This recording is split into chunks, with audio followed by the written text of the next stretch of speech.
In the spring of 2023, at the very foot of the Giza pyramids, the largest museum ever devoted to a single civilization prepares to open its doors. $1 billion of glass, stone, and light rises out of the desert, built for one purpose: to gather under a single roof the treasures of ancient Egypt.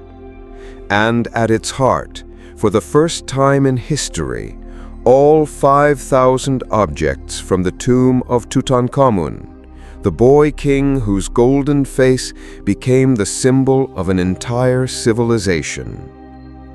15 kilometers away, in the old Egyptian museum in Cairo, the halls that held those jewels for a century now stand strangely empty. But not for long. Into the space left behind by the most famous pharaoh who ever lived, another treasure is quietly moving in. A treasure born of one of the most extraordinary adventures in the history of archaeology, and one that almost nobody has heard of. Everyone knows Tutankhamun's tomb. Almost no one knows that it was not the only royal burial found intact. There were others, several others, and what they contained was, in some ways, even more astonishing.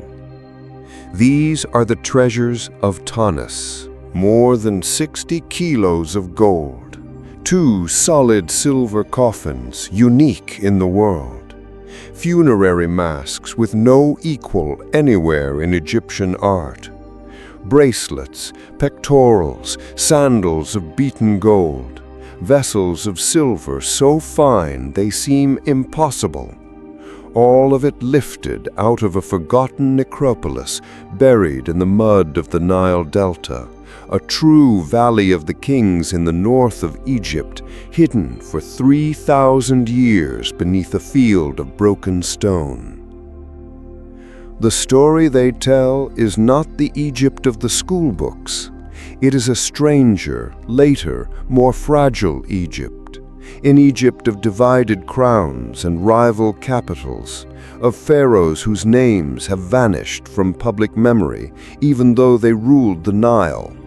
Psusennes, Osorkon, Takelot, Chechonq, kings who, like Tutankhamun before them, left their mark on a civilization and were then erased by time. Their tombs were found untouched, sealed, complete, coffins still resting inside sarcophagi, jewelry still on the bodies, vessels still standing where they had been placed by priests 3 millennia earlier. Nothing quite like it had ever been discovered, not before and not since. And yet the world barely noticed. The reason was brutally simple: bad timing. The royal necropolis of Tanis gave up its first great secret in the spring of 1939. Within months, Europe was at war. Newspapers that might have run the discovery across their front pages were filled instead with mobilization, invasion, blackout. Radio bulletins that might have carried the news of golden kings carried the sound of armies moving. The world was looking at Poland, at Paris, at the collapse of everything, not at a muddy excavation trench in the Nile Delta. Tutankhamun had been discovered in 1922 into a world hungry for wonder after one war. Tanis was discovered in 1939 into a world about to be swallowed by another. Same gold, same shock, opposite fate. To understand what was found at Tanis, you have to go back to the moment Egypt itself was coming apart. For centuries, the pharaohs had ruled from Thebes and Memphis, their power absolute, their dead laid in the great rock valleys of the south. But by the 11th century before our era, that unity had frayed. The new kingdom was exhausted. Foreign campaigns had drained the treasury. Grain prices soared. Workmen went unpaid. And the tomb builders of the Royal Valley, the very men who carved eternity for kings, went on strike. In the south, the high priests of Amun accumulated so much wealth and land that they became rulers in all but name. In the north, a separate line of kings established a new capital in the delta. Egypt now had two centers of power, two courts, two visions of itself, and the northern capital was Tanis. Tanis was built to rival Thebes. Its founders did something audacious. Rather than quarry new stone, they dismantled older cities and dragged their monuments north. Obelisks, colossal statues, temple gateways carved with the names of Ramesses the Great were hauled across the delta and re-erected in a brand new sacred city. Tanis became a mosaic of borrowed grandeur, a capital assembled from the bones of an older Egypt. For centuries afterwards, travelers who saw its fallen obelisks assumed they were standing in a Ramesside city. They were not. They were standing in the last great capital of the pharaohs. But there was a problem the kings of Tanis could not solve. The delta is not the desert. There is no cliff to cut a tomb into, no dry valley to hide a burial shaft. The water table sits close beneath the surface. So the kings of the north did something no pharaoh had done before.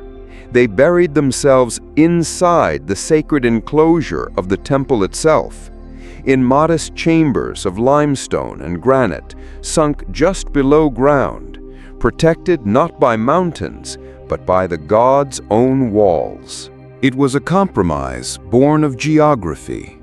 It turned out to be the greatest stroke of luck in Egyptian archaeology. Because those tombs were small, unremarkable, and utterly invisible from the surface, the robbers who stripped the Valley of the Kings never found them. The man who did was a French archaeologist named Pierre Montet. Montet had spent years excavating Tanis with patience and very little glory, convinced that the ruined field of granite hid something more than reused monuments. In February 1939, working near the Temple of Amun, his team broke through into a chamber of dressed limestone. Inside were reliefs, inscriptions, and a name, Osorkon II. It was a royal tomb, plundered in antiquity, but royal. That would have been a career-defining find on its own. What came next was history. Working deeper into the complex, Montet's men reached a sealed doorway. Behind it lay an antechamber, and behind that, chambers that had never been opened since the day they were closed. Inside was the burial of King Psusennes I, a pharaoh who had ruled for perhaps half a century, and whose name meant nothing to the wider world. He lay in a granite sarcophagus, itself reused from an earlier age. Inside that, a black granite coffin, and inside that, something no archaeologist had ever seen, a coffin of solid silver, shaped in the image of the king, its face serene and unearthly. In ancient Egypt, gold was the flesh of the gods, plentiful in the eastern desert mines. Silver was different. Silver had to be imported, traded across seas and borders, and it was rarer and more precious than gold. To be buried in a silver coffin was not a lesser honor than gold, it was a greater one. Within the coffin lay the king himself, or what the wet delta soil had left of him, and upon him a mask of gold, its features calm, its inlaid eyes staring up through 3,000 years. Around him, golden sandals, golden finger and toe coverings, bracelets heavy with lapis and carnelian, pectorals of extraordinary craftsmanship, dishes and bowls of gold and silver, and hundreds of small figures placed to serve him in the next world. And Psusennes was not alone.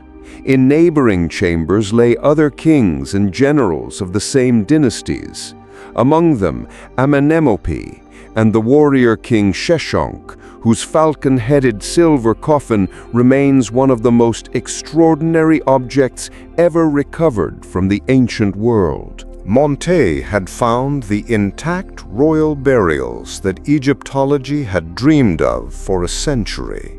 He had found them not once, but repeatedly, and the world at that exact moment had other things on its mind. The excavation was interrupted. Montet returned when he could, working through and around the war years, but the momentum was gone. There were no crowds at the trench edge, no newsreels, no global fascination. The gold traveled quietly to Cairo and was placed in cases in rooms that visitors walked through on their way to see Tutankhamun. For 80 years, that is where the treasures of Tanis remained, astonishing, world-class, and almost entirely overlooked. A silver pharaoh, a golden mask, a dynasty of forgotten kings, sitting in the shadow of a teenager who died young and famous. Now that shadow has moved. Tutankhamun has gone west, to Giza, to the vast new museum built to hold him, and in the halls he left behind, the kings of the Delta are finally stepping into the light. Their story is not the story of a golden age.